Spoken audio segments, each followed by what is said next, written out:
so much telly. Let's make the most of the 1 hour that we have together. We have a country that, let's be honest, has got some pretty average politicians in it. Be it the Prime Minister or hapless ministers or the silly Teals or the Greens, you know. There's just not that sense of, geez, we're playing with the first rung here. It feels like we're playing with the staffers of reserve grade, so they're not really up to speed. We know that. But there are politicians in and amongst that group who deserve to be singled out for how laser-focused they are on the common values of everyday Australians. And I believe there is no better person in the parliament than Senator Jacinta Nampijinpa Price.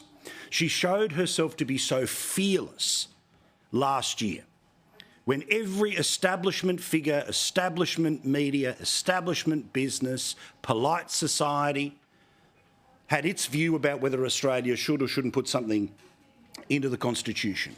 She disagreed, and she took the opposition from being a group of people too scared to say no to a group that profoundly said no, and her leadership in particular was why, in part, the country was able to be convinced 60-40 no. But that's old news.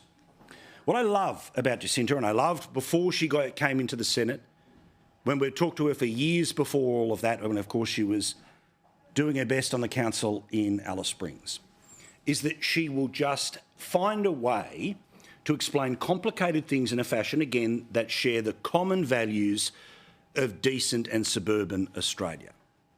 She's given blistering speeches. She's an incredible interview every time we get the chance to have her on the telly. But she is somebody who is an absolute star of the opposition. She's a person who I hope at some point they find a way to get her into the lower house and she gets to go up the batting order and there is no limit to how high she could achieve. And I think Australians would support her on that journey whenever she chooses to take it. And like many people, I keep an eye on her Facebook page and her social media, and she puts out a newsletter to her supporters quite frequently. And she wrote in the past couple of days an extraordinary open letter about the way Australia is failing at the moment and the way this government in particular is failing. She didn't do an interview, she didn't do radio, so I'm just going to read directly from this. Does this not sound like exactly what we talk about each and every night and what you feel and have felt for years? Quote, the Australian people exercised their democratic rights and put Anthony Albanese in the lodge under the impression that he'd deliver a 275 reduction in power bills, lower the cost of living and leave families better off. But the results are clear. None of that has happened. Interest rates are even higher, inflation has barely slowed, and there is no sign of that $275 reduction. Under Labor, the typical family with a mortgage is now $35,000 a year worse off. What an astonishing failure. She goes on. But it gets worse. Because now the government is bringing in 1.67 million migrants over the next 5 years, right in the middle of a housing crisis. This is nation-destroying stuff.